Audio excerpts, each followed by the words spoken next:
I've lived here for years.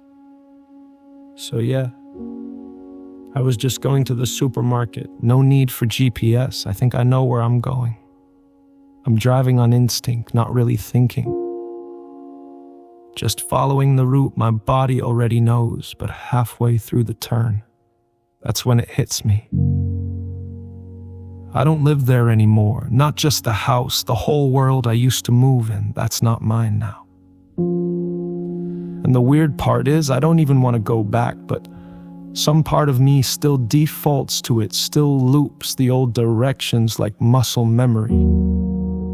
It's strange how the body remembers what the heart has already let go of. Sometimes I sit with that moment, engine idling, one hand on the wheel, and I think about what it means, not just the wrong turn, but the fact that I made it without even realizing.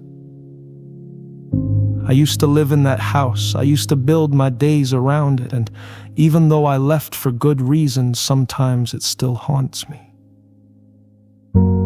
Not like a ghost with chains and howling, but quieter, like a scent in a hallway that reminds you of someone you used to love.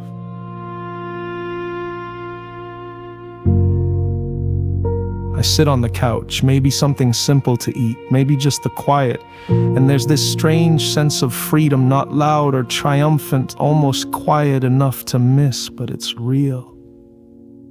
I can feel it. What's strange is, even though I chose this place, even though I waited months and moved with intention, sometimes I still carry the weight of where I came from. Like a prisoner who's been released but still wakes up early, still keeps things tidy, still checks for rules that aren't there anymore. I'm not in that house. I'm not waiting for decisions that aren't mine to make, but the pattern of it, the feeling, it still echoes sometimes. That's what the wrong turn reminded me of back then. I waited nearly a year for things to change. I tried to hold the house together, but it became clear I wasn't wanted there. So I made a decision right in the middle of all that stillness that I was going to start doing something for me. That decision led me here. So now, even if the quiet is lonely, it's mine. Even if I'm not ready to go too deep, I get to decide how deep I want to go.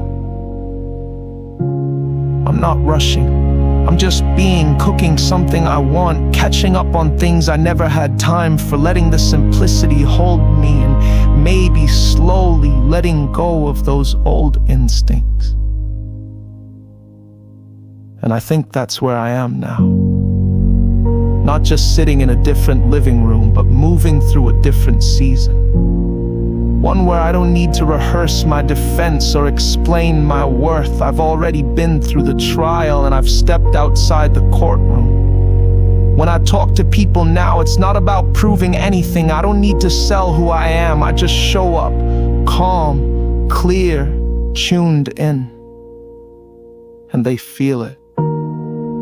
They respond, not always with words, but with trust, with ease, with the kind of openness that doesn't need a script. Something in me changed when I stopped trying to force understanding and just let things be understood.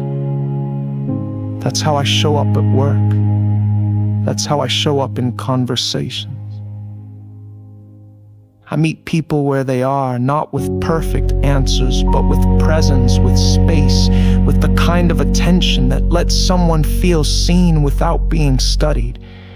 People say things like, "You really listen," or "That helped more than you know." They don't always know what it is, but they feel it.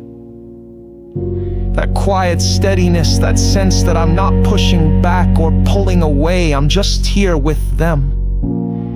And I think that's what the wrong turn reminded me of too.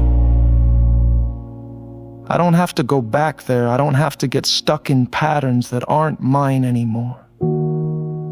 I can choose to respond differently, not because I'm pretending, but because I've changed.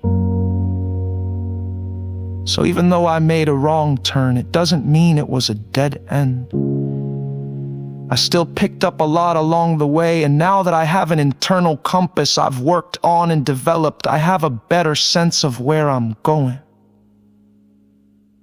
I know how to use what I have to get there.